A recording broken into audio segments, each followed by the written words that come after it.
अच्छा, अब इसी में आ रहा है, दूसरे में नहीं।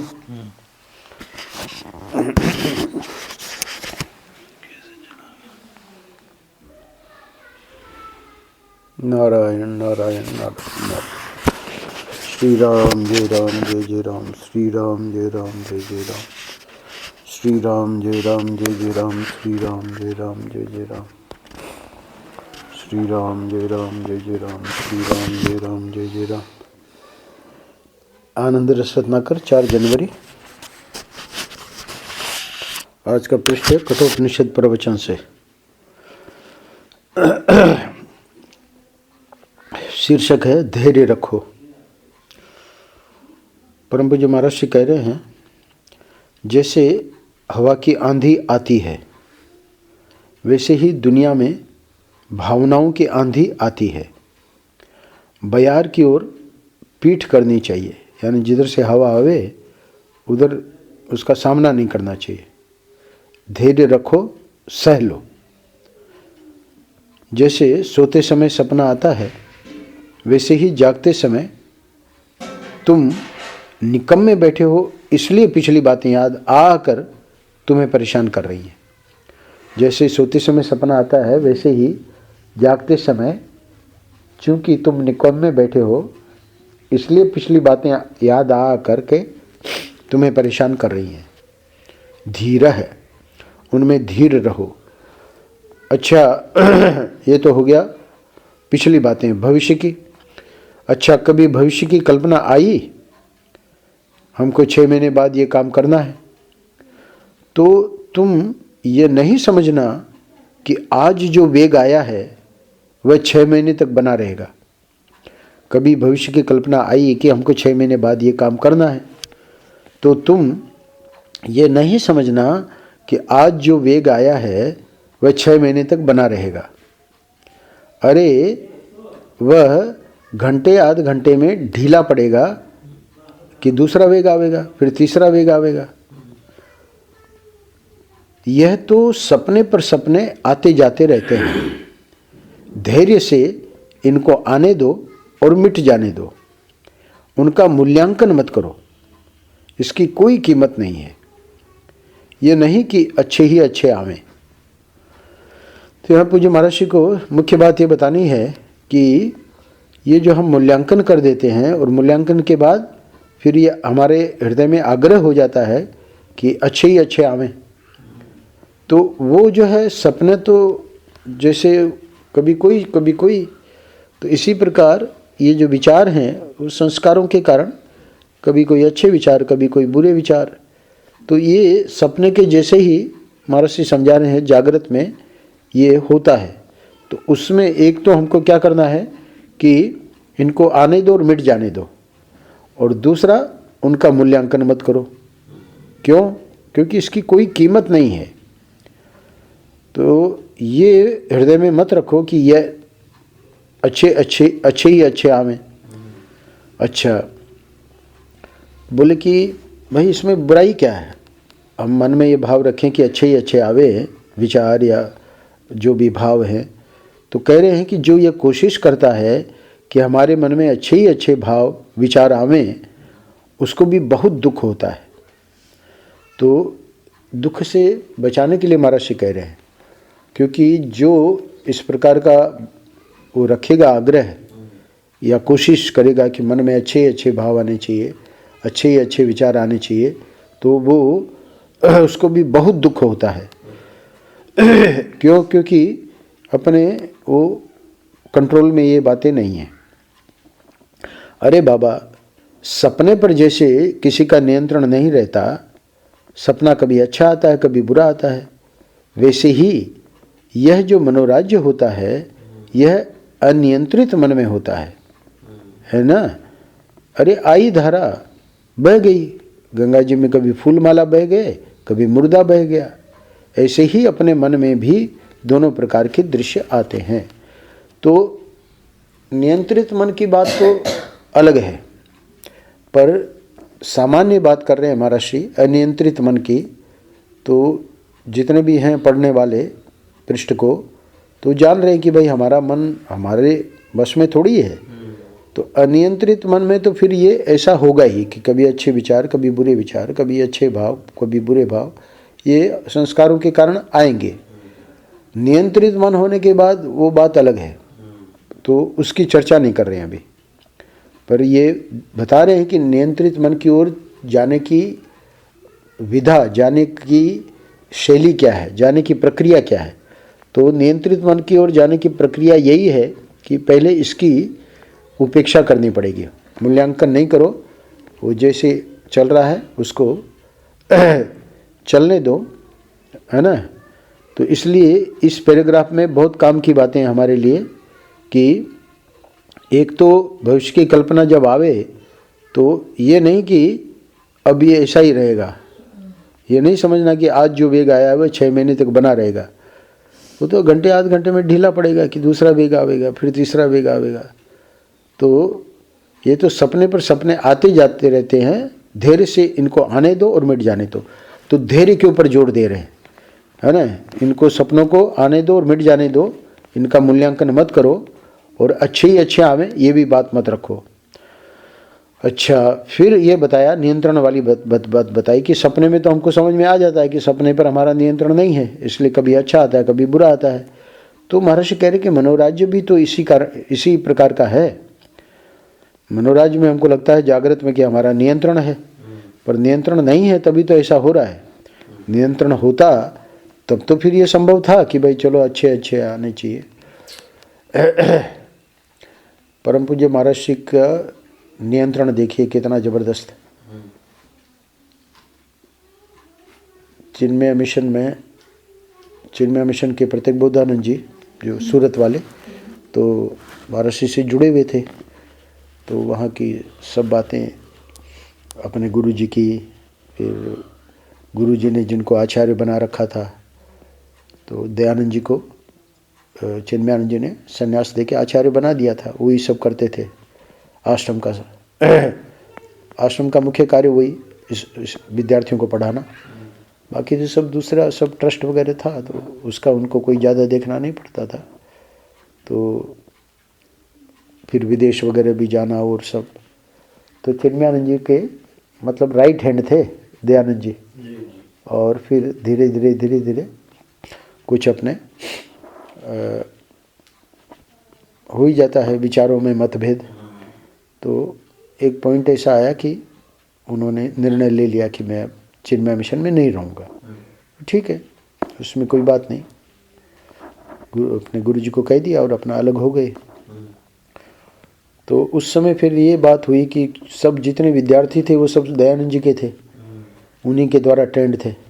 तो चिन्मय मिशन से ये अलग हो गए, तब वो विद्यार्थी चिन्मय मिशन में रहें कि गुरु जी के साथ, मतलब जिन्होंने हमको पढ़ाया है उनके साथ जावें। तो चिन्मयानंद जी ने साफ कह दिया सब विद्यार्थियों को कि जिसको जो जहाँ उसको जिसको रुचि कि यहाँ रहना है तो हमारे साथ रहो, और जिसको जाने की इच्छा है वो चले जाए, पर ये नहीं कि इधर भी आओ उधर भी जाओ, है ना। साफ साफ कह दिया, एक अपना निर्णय लेके। तो ये सब बातें आती थी, तो महर्षि को ये प्रत्येक बोधानंद जी सुनाते थे। तो उस समय ऐसा था कि चिन्मय मिशन चूँकि बहुत बड़ी संस्था हो चुकी थी, तो लगा कि दयानंद जी संभाल लेंगे। और इधर जब ये घटना हुई तो हरिद्वार में थे महर्षि। मन के नियंत्रण की मैं बात सुना रहा हूँ, तो मन के नियंत्रण का हमने देखा, महर्षि ने एक वाक्य बोला, उससे समझ में आता है कि बहुत ज़बरदस्त मन का नियंत्रण है।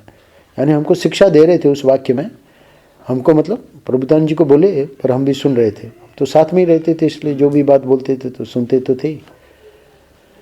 तो बोले देखो प्रबुद्धानंद, करीब आधे घंटे से हमारे मन में चित्त में ये बात चल रही है कि उनको अलग नहीं होना चाहिए था, और ये जो है ये ऐसा नहीं होना चाहिए, ऐसा नहीं होना चाहिए मतलब हमारे चित्त में ये विचार नहीं चलना चाहिए, ऐसे करके। तो उससे वो शिक्षा दे रहे थे कि देखो हम मतलब जो हमको प्राप्त करना था वो प्राप्त कर लिया, फिर भी हम इतने सावधान हैं कि हमारा मन जिसका चिंतन, जैसे मैंने बताया ना, वो व्यक्ति कहने लगा उनकी प्राइवेट प्रॉपर्टी, वो बोल रहा है उनकी किताबों का, क्या हमारा विषय नहीं है भाई। तो ये नियंत्रण का ये तरीका है। तो उस तरीके को महर्षि मतलब अपने जीवन में घटा के समझा रहे थे। हालांकि वो तो उससे ऊपर है, पर फिर भी कह रहे थे कि देखो आधे घंटे से ये जो विचार आ रहा है वो नहीं आना चाहिए। तो इसी को महर्षि कह रहे हैं कि अनियंत्रित मन में होता है तो फिर उसमें धैर्य, क्योंकि महर्षि का तो अनियंत्रित मन नहीं है, वो तो हमको शिक्षा देने के लिए है ना, कि हम कितने सावधान हैं, यानी तुम लोगों को कितना सावधान रहना पड़ेगा। तो ये करने के लिए गुरु लोग जो है अपने ऊपर अध्यारोप करते हैं। अध्यारोप मतलब है नहीं कुछ है ऐसा, पर वो अध्यारोप करके शिक्षा देते हैं कि भाई देखो तुम, हम लोगों को देखो, तुम तो जो मन में आए सोच रहे हो, जो मन में आए।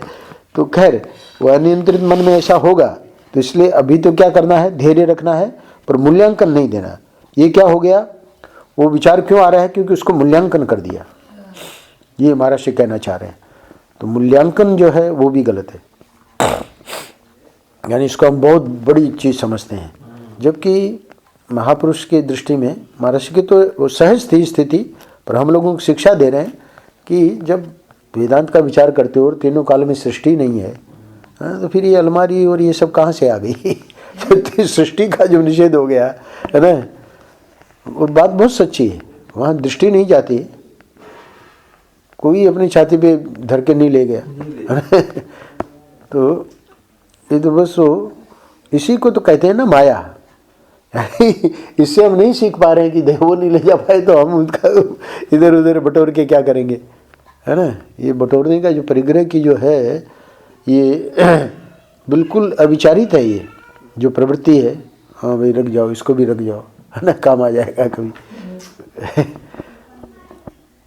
कुछ काम नहीं आता। पहले ठाकुर साहब लोग होते थे ना, तो अपने दरवाजे पर पलंग पर बैठे रहते और हुक्का गुड़गुड़ाते रहते।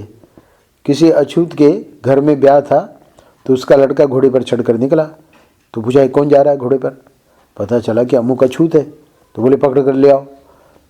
फिर उसको बोले तुम हमारे दरवाजे के सामने से घोड़े पर चढ़कर निकलते हो, और जूता लेकर के मारने लगे वो बेचारे को, उसको, है ना, उसका तो ब्याह था और ये इधर जूता लेके उसकी पिटाई कर रहे हैं।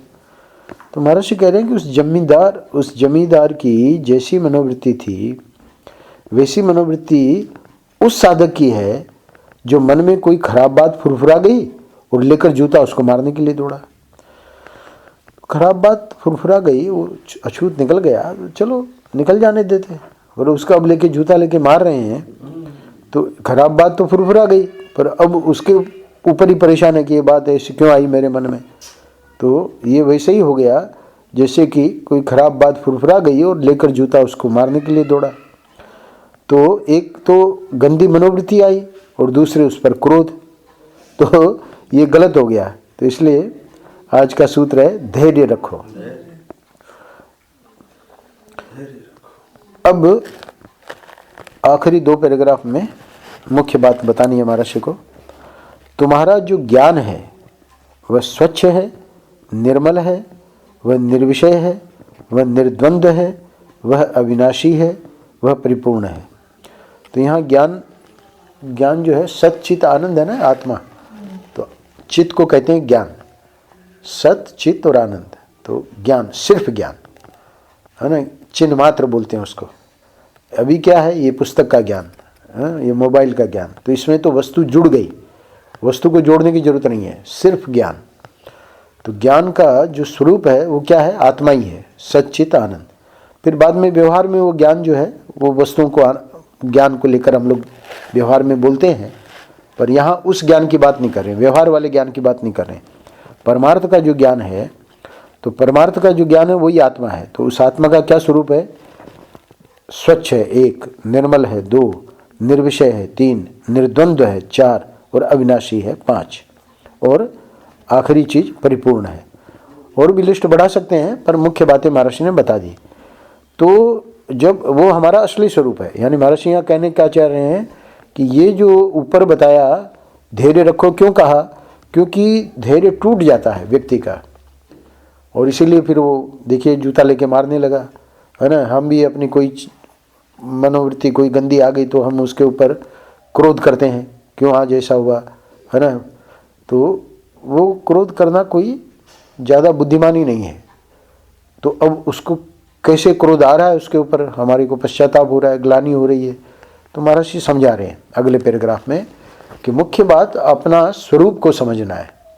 स्वरूप को समझेंगे तब फिर ये धैर्य रखने वाली और उसकी उपेक्षा करने वाली विद्या हमको अपने आप आ जाएगी। कैसे? बोले कि वो जब इतना स्वच्छ, इतना निर्मल, इतना परिपूर्ण, इतना निर्विषय, निर्द्वंद और अविनाशी है, तो फिर इन विनाशी चीज़ों के पीछे क्यों दौड़ रहे हैं हम, है ना? तो तुम्हारा जो ज्ञान है वह स्वच्छ है, निर्मल है, निर्विषय है, वह निर्द्वंद है, वह अविनाशी है और वह परिपूर्ण है। तो यह जो तुम्हारा ज्ञान है ना, ज्ञान स्वरूप, इस पर दृश्य की कोई छाप छूटने वाली नहीं है। तो दृश्य मतलब जो हमारा व्यवहार, तो व्यवहार की छाप कहाँ छूटती है? अब बचपन से हम देखें, तुम अपना देखो, रचना अपना देखें, हम अपना देखें, तो इस पॉइंट पर हम बैठे हैं तो कितनी चीज़ें हुई और कितनी चीज़ें चली गई, पर कोई चीज़ ने थोड़ी छाप छोड़ी है, कोई छाप नहीं छूटती। तो कह रहे हैं कि दृश्य की कोई छाप छूटने वाली नहीं है। दृश्य आवेगा और अपना तमाशा दिखाकर बह जाएगा। तुम काहे को परेशान होते हो? सही बात है। तो क्या होता है कि जो घटना हो रही होती है ना, तो हमको चूंकि ये इसकी विधा नहीं मालूम है, इसका सूत्र, इसका जो है रहस्य नहीं मालूम है, इसलिए हम लोग उस समय परेशान हो जाते हैं। पर इस बात पे ध्यान दें कि वो जो है हमारा स्वच्छ, निर्मल, परिपूर्ण, अविनाशी, निर्द्वंद और निर्विषय ज्ञान यानी आत्मा, तो उस पर तो किसी की छाप छूटी ही नहीं। तो फिर ये इस समय जो तमाशा चल रहा है वो भी बह जाएगा। तुम काहे को परेशान होते? तुम यानी वो जो हम रथी हैं, हम रथी हैं मतलब हम ये देह नहीं है। देह तो जैसे हमारे हाथ में पेन है, वैसे ये जो जीव है इसके हाथ में इसने ये चोला पहन रखा है शरीर का। हम ये शरीर थोड़ी है। इसलिए भगवान ने कहा ना गीता में कि जैसे कपड़ा पहनते हैं, मेला कपड़ा है या पुराना हो गया उसको उतार देते हैं, नया कपड़ा पहन लेते हैं। ऐसे ही जीव क्या करता है? जीव ने इस समय ये श्याम जी रूपी, रचना रूपी, गोविंदानंद रूपी कपड़ा पहन रखा है ना? अब देखा डॉक्टर साहब को, हो गया पुराना, किसी काम का नहीं रहा, अपना छोड़ के जहाँ जाना चले गए, है ना? तो इसी प्रकार, तो इसलिए कह रहे तुम काहे को परेशान होते हो? तो हमने देखा ही डॉक्टर साहब को, कहाँ परेशान थे वो, है ना? वही शरीर को था कैंसर, है ना? वो तो अपना मुस्कुराते रहते थे जब भी गए तो, हाँ भाई श्याम जी क्या क्या बात है ना? देखिए कितनी बड़ी बात है। तो तुम काहे को परेशान होते हो? हम लोग तो स्वयं ही परेशान हो जाते हैं। अब क्या करें, रूट कैनाल करना है, जाना है दांत के डॉक्टर के पास, है ना? अरे पर वो तो शरीर का जो है वो हो रहा है अपने आप, उसमें अपने को काहे को मिलाना है? हम तो अपना उसके साक्षी। तो इसको धैर्य बोलते हैं, है ना? तो धैर्य की परिभाषा कर दी, खाली धैर्य रखो कहने से थोड़ी हो जाएगा। तो इसलिए समझा दिया कि ये जो हम परेशान हो रहे हैं वो परेशान नहीं होना है, तो उसको धैर्य बोलते हैं। धैर्य बाहर कोई मरे चाहे जरे, कोई आए चाहे जाए, चाहे गरीबी हो चाहे अमीरी हो, बाहर और मन में चाहे कैसा भी सपना आए और कैसा भी मनोराज्य होवे, है ना? महर्षि कह रहे हैं कि उसको मनोराज्य मात्र समझो। हम उसको सच्चा समझ लेते हैं, उसको मनोराज्य मात्र समझो, मतलब सपना ही है वो। सपना तो सपना ही है, जागृत की भी ये जितनी चीज़ें हैं ये सब स्वप्न है। तो बोले महाराज आप ये इतना सत्संग कर रहे हैं और अब हम सुन रहे हैं, ये सपना है क्या? बोले हाँ ये भी सपना है। क्यों? क्योंकि वो सपना जो है वो क्यों हो रहा है? ताकि वो हमको शिक्षा दे दे कि हमको हमारा स्वरूप दिखा दे बस। स्वप्न भी होता है ना, तो कोई कोई स्वप्न बड़ा काम का होता है, तो उस स्वप्न से हम कहते हैं भाई ये स्वप्न आया तो आज तो बहुत ही बढ़िया है। तो इसी प्रकार ये जागृत की जो सत्संग वगैरह है वो बहुत काम की चीज़ है, क्योंकि वो हमको ऐसी चीज़ दिखा देगी जिससे कि फिर जिंदगी भर कोई न परेशान। महाराज जी कहते तुम काहे को परेशान होते हो, है ना? तो वो जो धैर्य हम सीख गए, वो धैर्य कैसे सीख गए? अपने मन महसूस के नहीं, है ना, व्यवस्था से नहीं, धैर्य यानी एकदम आनंद के साथ। जैसे अपना श्याम जी हमेशा आनंद में रहते हैं, तो इसको धैर्य बोलते हैं। धैर्य बाहर कोई मरे चाहे जरे, कोई आए चाहे जाए, चाहे गरीबी हो चाहे अमीरी हो, बाहर और मन में चाहे कैसा भी सपना आए और कैसा भी मनोराज्य होवे, उसको मनोराज्य मात्र समझो, उसको स्वप्न मात्र समझो। तभी तो समझा रहे थे शिवानंद जी को।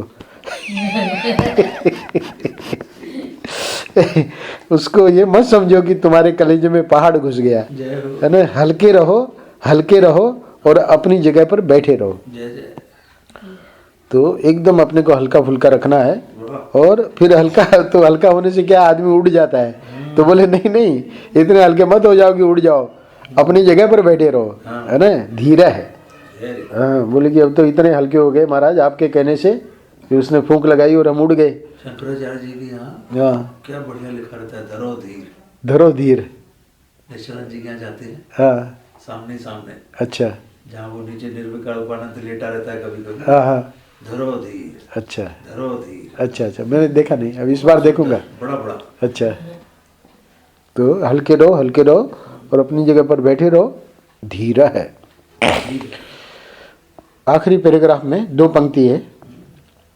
तो इस प्रकार जो बाहर या भीतर परिस्थितियां आती जाती हैं, परम पूज्य महाराज से समझा रहे हैं कि इस प्रकार जो बाहर की परिस्थितियां अलग है और भीतर अंदर चलता रहता है ना। हाँ, तो बाहर या भीतर परिस्थितियां जो आती जाती हैं उनकी ओर से, उनकी चोट से बचकर धीर होना है। उसकी चोट अपने ऊपर मत लगने दो। हाँ, अपने ऊपर यानी वहाँ तो अपने आत्मा पर तो लगी नहीं सकती, है ना। पर हम जो है वो इस समय अपने को जो माने हुए हैं, है ना, तो वो उस पर जो चोट लगा लेते हैं और फिर दुखी हो जाते हैं। तो बोले कि वो भी नहीं लगने देनी है ना। धीर होना है, उसकी चोट अपने ऊपर मत लगने दो। अरे आया गया। तो ये एक ऐसी विद्या है और ये विद्या महात्माओं से सीखने लायक है ना।